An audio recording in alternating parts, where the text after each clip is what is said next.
네, 김하희 쌤입니다. 미법 파이널 정리 파리 타임 51강 진행하겠습니다. 이 시간에는 주택임대차 보호법 공부하겠습니다. 일단 주임법은 대항력을 잘 이해하셔야 되죠. 자, 대항력이란 계약 당사자가 아니라 신소유자, 즉 매수인, 경락인 등 제3자에게 주장하는 권리입니다. 즉 소유자가 바뀌었을 때 소유자가 나가 그래요. 그러면 대항력 없으면 쫓겨나가는 것이고 대항력 없으면 안 나가는, 안 쫓겨나는 권리를 말합니다. 제3자에게 주장하는 권리죠. 그럼 대항력은 물권 원칙이 있고 채권 원칙이 없습니다. 대항력을 갖춰야 할 시기가 있어요. 그럼 소유권 변동원인을 매매 증여 등 법률행위와 경매를 나눠서 매매로 소유자 바뀌면 저당권을 보지 않습니다. 저당권이 있든 없든 양수인, 매수인 등기보다 대항력이 더 빨랐는가 보는 거죠. 그러니까 매수인 등기와 대항력 어떤 게 더 빨랐는가? 대항력이 더 빨라야 새로운 소유자에게 대항할 수 있습니다. 저당권을 보지 않아요. 근데 경매로 소유자 바뀌면 그때 저당권을 보죠. 경매 그러면 무조건 말소기 정원리 최선순위 저당권보다 대항력이 빨라야 됩니다. 따라서 대항력 갖췄더라도 최선순위 저당권보다 늦게 갖추면 대항력은 결국 소멸합니다. 중요한 게 경매 신청한 저당권이 아니라 그 부동산의 최선순위를 말하죠. 이 두 개는 판단 기준이 서로 다릅니다. 네, 매매로 소유자 바뀌면 매수인 등기보다 대항력이 더 빨라야 됩니다. 가백의 X란 부동산이 있어요.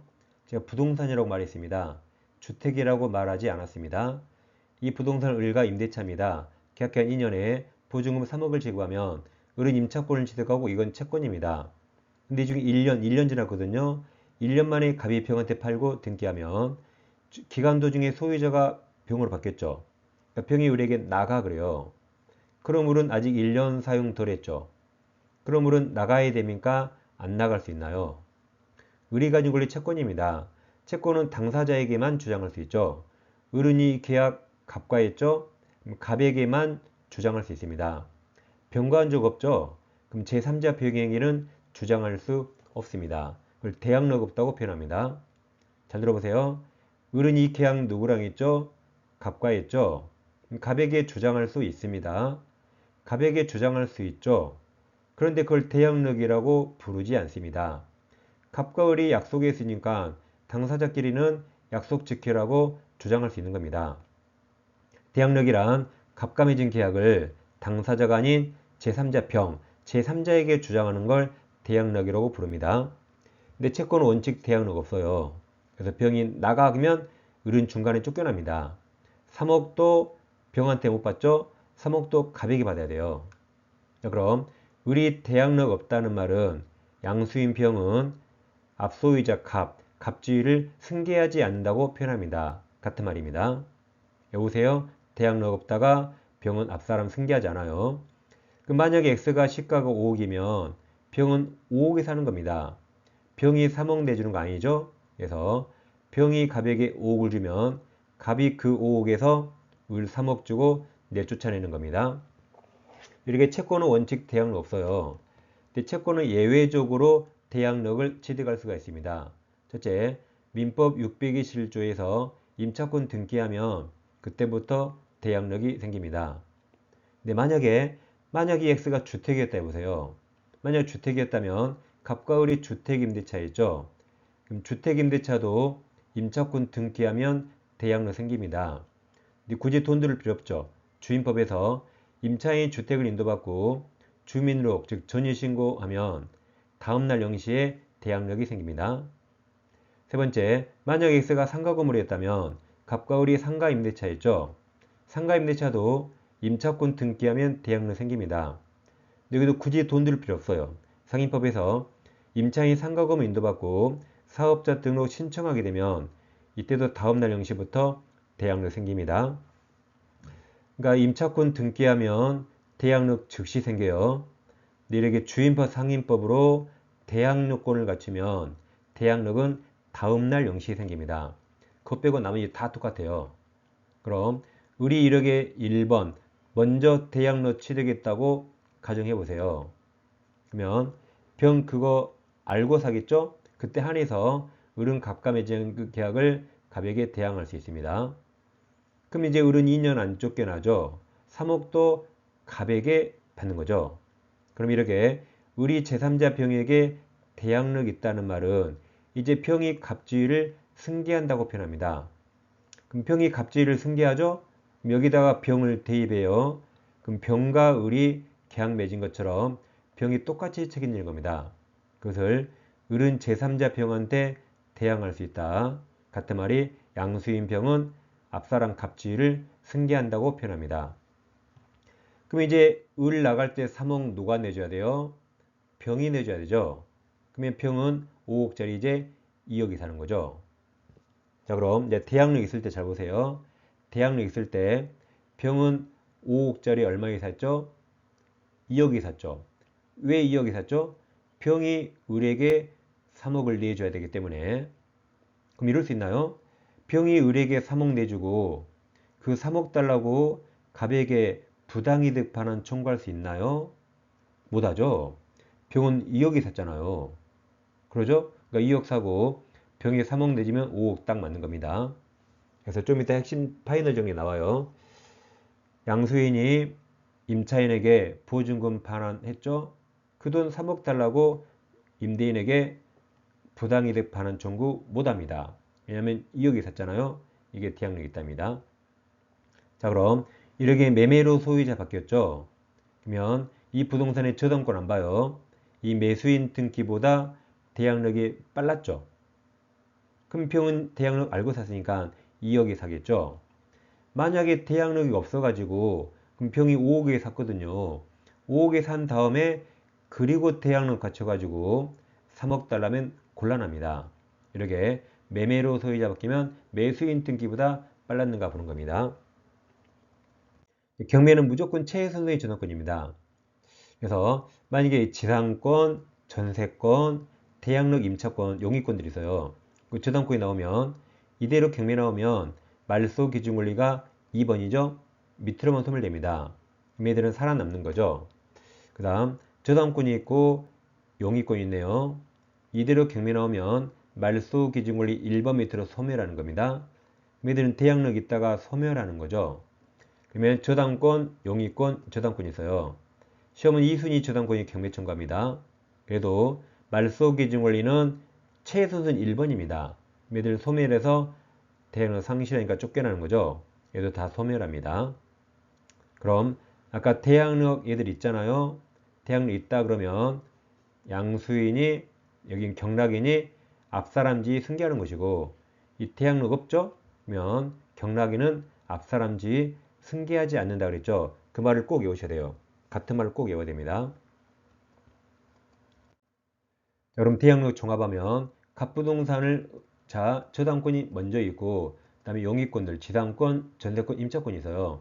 또 저당권이 있습니다. 근데 소유자가 병으로 바뀌는데 매매로 바뀌어요. 매매로 등기하면 이 을들은 이 세 명은 갑과 계약했죠. 그럼 갑과 맺은 계약 제3자 병에게 대항할 수 있습니까? 매매는 저당권 보지 말아 그랬죠.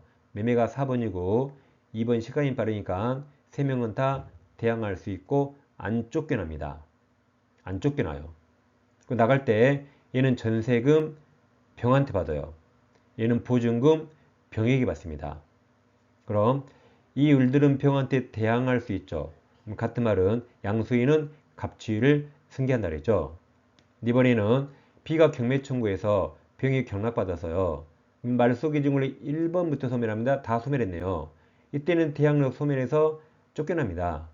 그럼 대항할 수 없죠? 그럼 병은 이제 갑주의를 승계하지 않는다 그랬어요. 기억하세요. 대항력 있다가 승계한다. 대항력 없다가 승계하지 않는다. 매매, 경매 다 똑같은 용어로 사용합니다. 다시 대항력 있다가 승계한답니다. 갑주택이 있는데 우리 임대차에 있어요. 2년에 3억 주고 대항력을 갖췄습니다. 근데 을은 아직 보증금 달라 못하지만 계약기간이 끝나면 보증금 받을 채권이 있죠.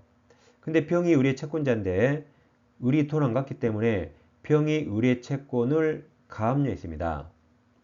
자, 그럼 병의 보기에 을은 갑의 채무자고 자, 이 보증금 반환 채권 보세요. 이 3억 채권은 을이 받을 채권이고 임대인 갑이 3억 내줘야 되죠. 자, 그럼 병이 이걸 가압류했기 때문에 병이 보기에 이 갑이라는 사람은 내 채무자 을에게 3억 내줄 채무자네요. 걔를 제3채무자랍니다. 제3취득자 아니에요. 그래서 내 채무자 을에게 3억 내줄 채무자의 채무자를 제3채무자랍니다. 이 상태에 주택이 정한테 팔리고 등기하면 아까 대항력이 있다고 뭐였죠?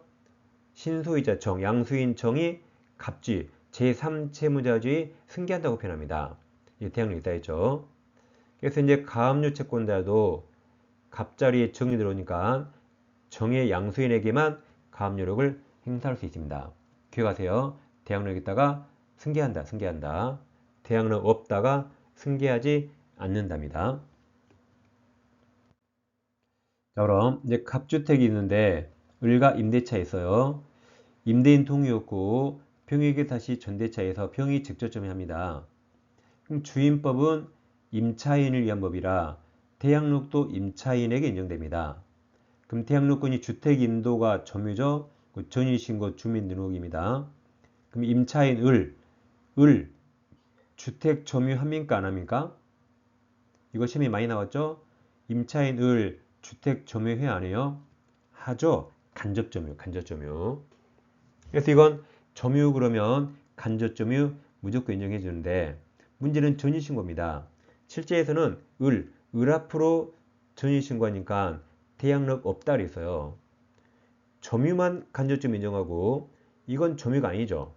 전입신고는 실제로 병이 살기 때문에 병명의로 해야 대항력이 인정됩니다.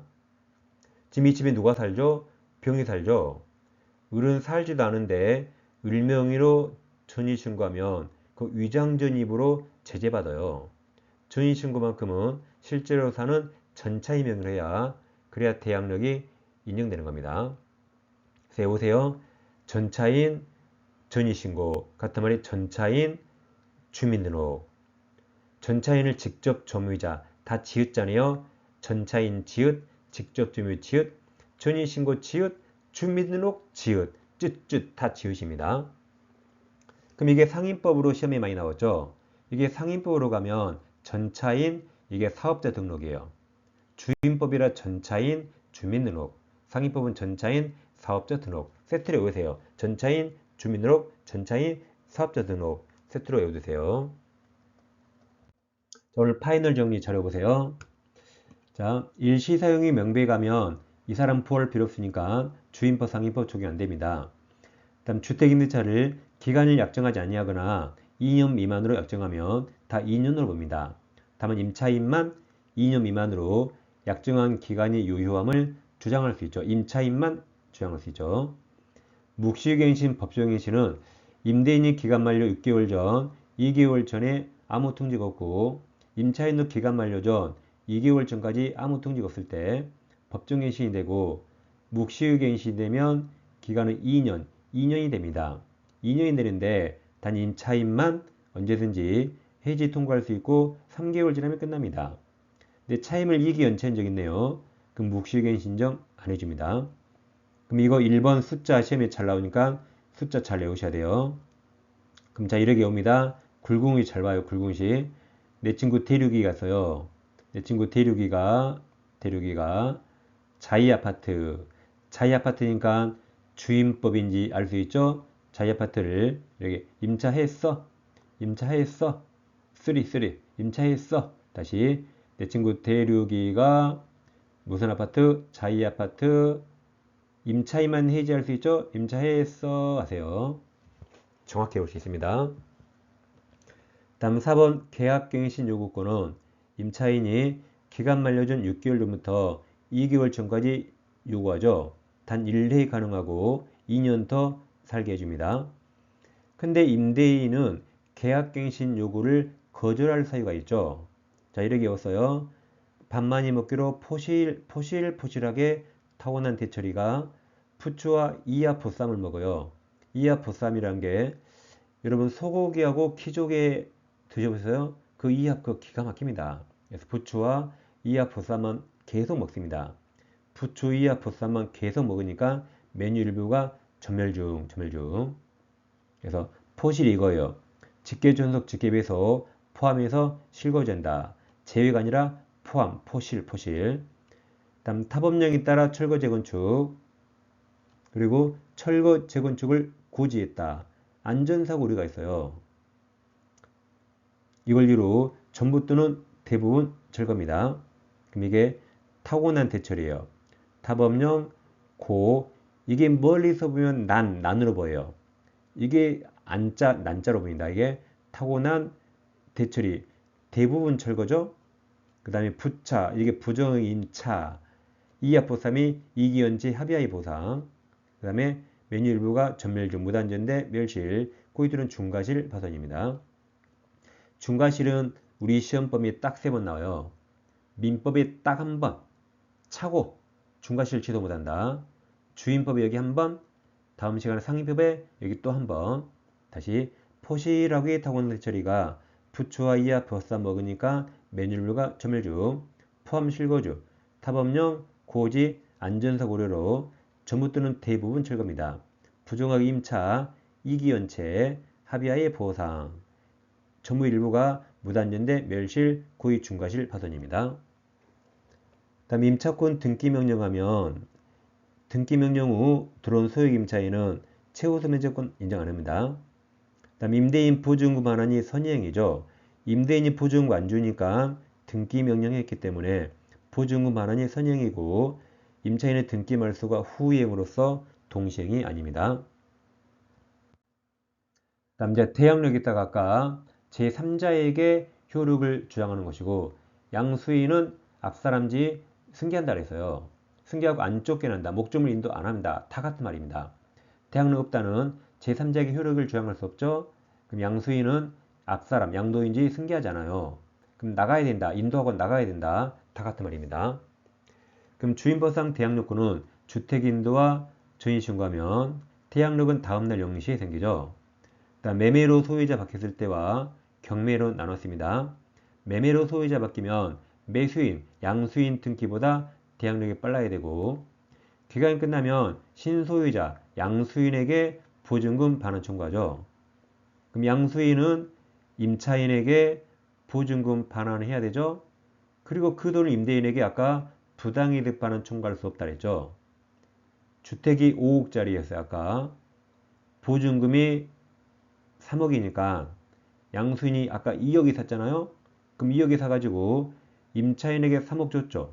그럼 그 3억 임대인에게 달라고 청구할 수 없죠. 5억짜리 2억이 샀잖아요. 다음 대항력이 있다가 제일 그때 승계한답니다. 보증금 반환제권이 가압류되고 주택이 양도되면 양수인청은 제3채무자 갑질 승계한다.